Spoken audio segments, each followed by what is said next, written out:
इस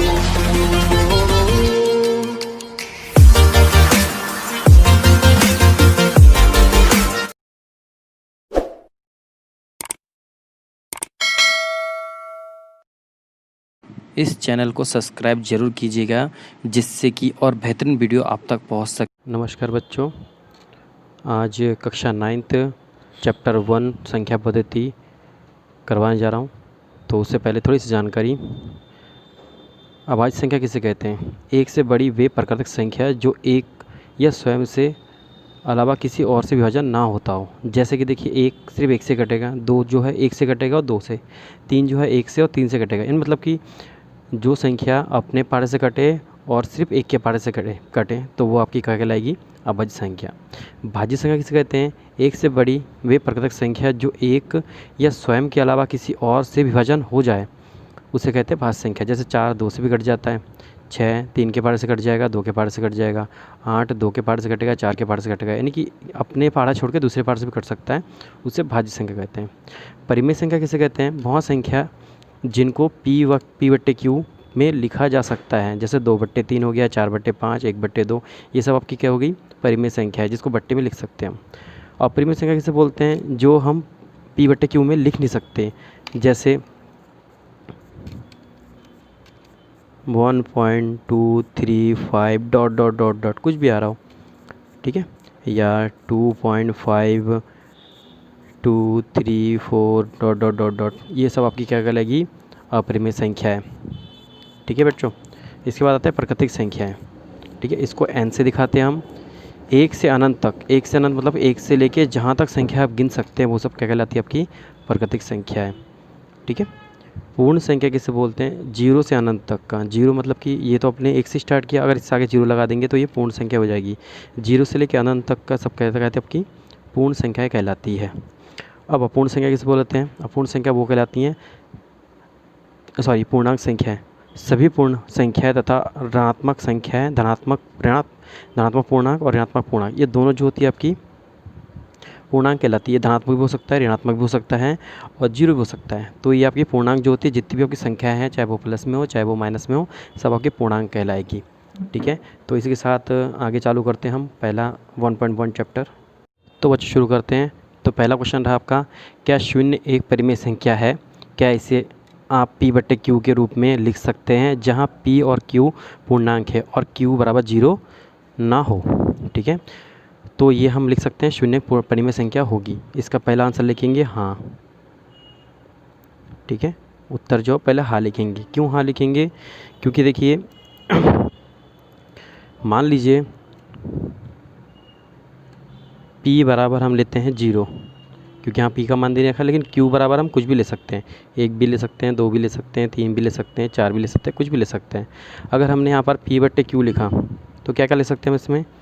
0/1 जिसकी वैल्यू होती है 0, फिर 0/2 ले सकते हैं तो इसकी वैल्यू भी 0 होगी, 0/3 भी ले सकते हैं, इसकी वैल्यू भी क्या होगी? 0। तो इसलिए हमारा ये हाँ होगा। ठीक है बच्चों, अब आते हैं 3 और दूसरा क्वेश्चन है, 3 और 4 के बीच 6 परिमेय संख्या निकालिए। तो देखिए, जब भी कोई परिमेय संख्या निकालने बोलते हैं, अगर 6 परिमेय निकालने बोलें तो आप उसमें एक जोड़ लीजिएगा। तो इसमें हिंदी लिखते हैं हम लोग। हिंदी के लिए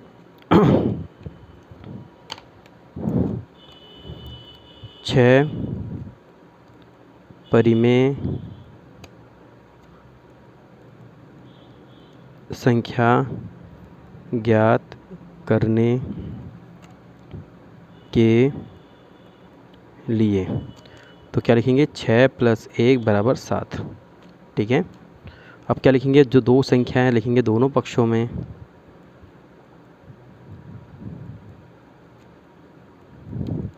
7/7 से गुणा करने पर।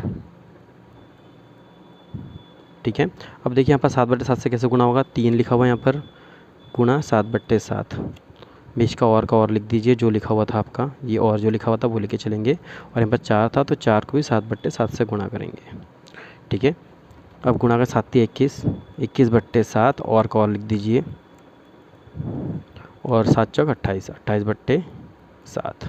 अब देखिए यहाँ से स्टार्ट करेंगे, यहाँ तक लिखेंगे 21/7, 22/7, 23/7, 24/7, 25/7, 26/7, 27/7, 28/7।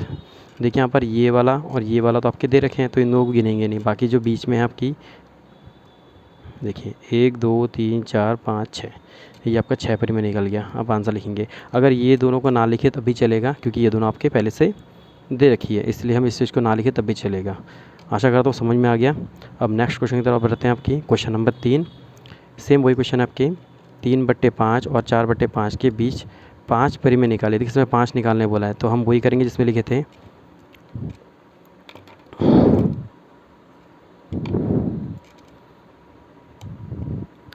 5 परी में संख्या ज्ञात करने के लिए क्या लिखेंगे आप? 5 निकालना है, 6 निकालना है, 5 निकालना है, तो 5 + 1 = 6। वो लिखेंगे दोनों पक्षों में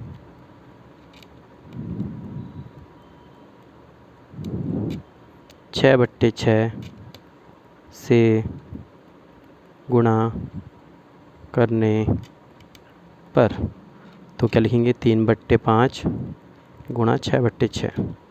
और कॉल लिखेंगे, तो इसमें क्या लिखा? 4/5 गुणा 6/6, तो 3 6 × 18 / 6 × 5 = 30। और कॉल लिख के चलेंगे इसको, 6 × 24 5 × 30।